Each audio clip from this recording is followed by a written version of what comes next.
Power star Pawan Kalyan కు యువ hero Nitin ఎంతటి అభిమానో ప్రత్యేకంగా చెప్పనవసరం లేదు. పవన్ సినిమా వస్తుందంటే చిత్ర యూనిట్ కంటే ముందు నుండే ఒక సాధారణ అభిమాని మాదిరి సోషల్ మీడియాలో ఆ సినిమాకు పబ్లిసిటీ చేస్తుంటారు నితిన్. బహుశా తాను నటించిన సినిమాలకు కూడా అంతగా పబ్లిసిటీ చేస్తారో లేదో గానీ పవన్ సినిమా వస్తుందంటే నితిన్ లో పండుగ వాతావరణం కనపడుతోంది. ఇప్పుడు కూడా అలాంటి ఛాయలే కనపడుతున్నాయి. అయితే ఈసారి పవన్ సినిమా విడుదల గురించి మాత్రం కాదు, తన అభిమాన హీరో సినిమా కాటమరాయుడును నైజాం హక్కులను దక్కించుకున్న సందర్భంగా పవన్ స్టిల్ ను పోస్ట్ చేసి అసలు విషయాన్ని ధృవీకరించాడు నితిన్. ఏషియన్ ఫిల్మ్స్ తో పాటు శ్రేష్ఠ మూవీస్ సంస్థ కాటమరాయుడు సినిమాని నైజాంలో డిస్ట్రిబ్యూట్ చేయనున్నామని ప్రకటించినందుకు చాలా థ్రిల్ గా ఉందని నితిన్ సోషల్ మీడియా ద్వారా ప్రకటించాడు. దీంతో నైజాం ఏరియాలో భారీ స్థాయిలో కాటమరాయుడు విడుదల కానుందని, తద్వారా భారీ ఓపెనింగ్స్ పవన్ వశం అవుతాయని అభిమానులు ఆశిస్తున్నారు.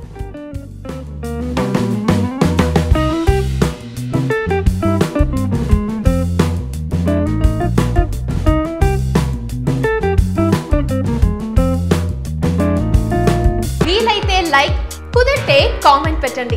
ఇలాంటి ఇంట్రెస్టింగ్ బ్రేకింగ్ బిగ్ న్యూస్ మాకు తెలిసిన వెంటనే మీకు తెలియజేస్తాం. దీనికి మీరు చేయవలసిందల్లా ఇక్కడ కనిపిస్తున్న సబ్స్క్రైబ్ బటన్ ని నొక్కి సబ్స్క్రైబ్ అవ్వండి.